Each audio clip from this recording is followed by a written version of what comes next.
So what's going on with public school funding in Texas right now? First, let's start with how schools are funded. The state government has a complex formula for how much money a school district gets to spend on the maintenance and operations of their schools.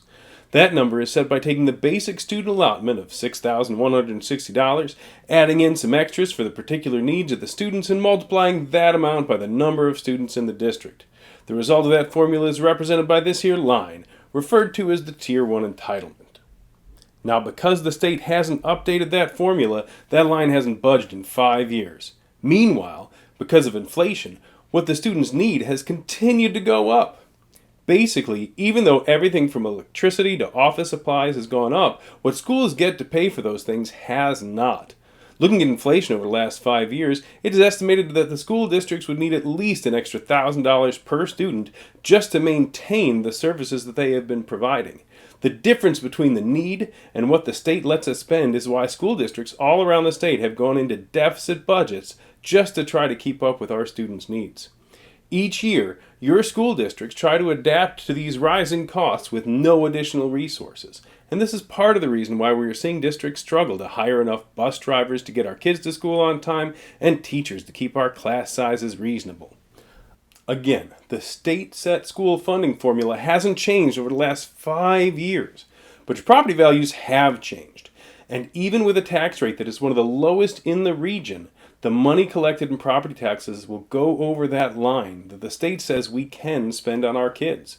That triggers something called recapture, where the state comes in and grabs money that crosses that line to redistribute it to other school districts, or to just park it in the general fund.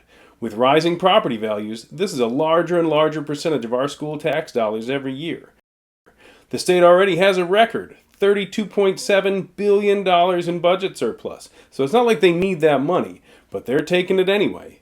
What this means is that even though you are paying more in taxes, costs keep rising, so your kids are effectively getting less.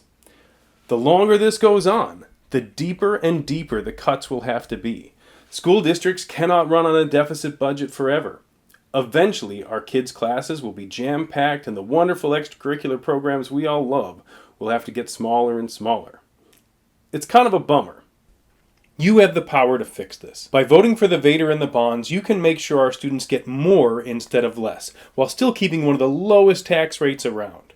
Without these 4 propositions, the district will have to install portables throughout the district to house the new students moving in.